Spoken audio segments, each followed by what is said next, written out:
ஒரு Japanese concept இருக்குது friends, Vapi சாபி. வாபி சாபி என்ன சொல்லுதுன்னா, பியூட்டிங்கிறது எப்போவுமே இம்பர்ஃபெக்ட் ஒரு டெம்பரரி பொருளில் தான் இருக்கும். நீங்கள் இந்த ஜாப்பனீஸ் சிராமிக்ஸ்லாம் பார்த்துருப்பீங்க, எப்போவுமே கோணையாக வளைஞ்சி தான் இருக்கும், பட் ஸ்டில் பார்க்க பியூட்டிஃபுல்லாக அழகாக இருக்கும்.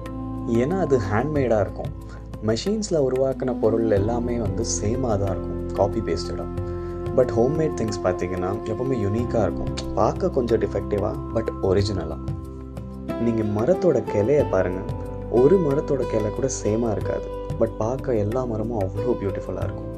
வுடன் பவுல்ஸ், அதில் இருக்கிற கிராக்ஸ், லைன்ஸ், பேட்டர்ன்ஸ், இது எல்லாமே ஒரு ஃப்ளாஸ் இல்லை ஃப்ரெண்ட்ஸ், பட் அதுக்கான ஐடென்டிட்டியாக இருக்கும். அதே மாதிரி தான் மனுஷங்களும். நம்ம என்ன நினைக்கிறோன்னா, நம்ம லைஃப்பில் எல்லாமே கரெக்டாக பர்ஃபெக்டாக நம்ம பண்ணிட்டோன்னா நம்ம லைஃப் பியூட்டிஃபுல்லாக ஸ்மூத்தாக அழகாக ரன் ஆகும்.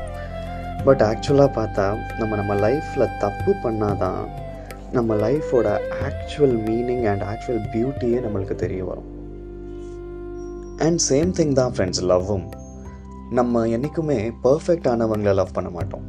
நம்மளோட இம்பர்ஃபெக்ஷன்ஸை யார் அக்செப்ட் பண்ணுறாங்களோ அவங்கள தான் நம்ம லவ் பண்ணுவோம். அண்ட் அப்போ தான் ஆக்சுவலாக தெரிய வரும் நீங்கள் லவ்லேயே இருக்கீங்கன்னு. பிகாஸ் அப்போது நீங்கள் அவங்களோட ஃப்ளாஸை மாற்ற நினைக்க மாட்டீங்க, பட் அதை அக்செப்ட் பண்ண கற்றுப்பீங்க. That's wabi sabi. That's love.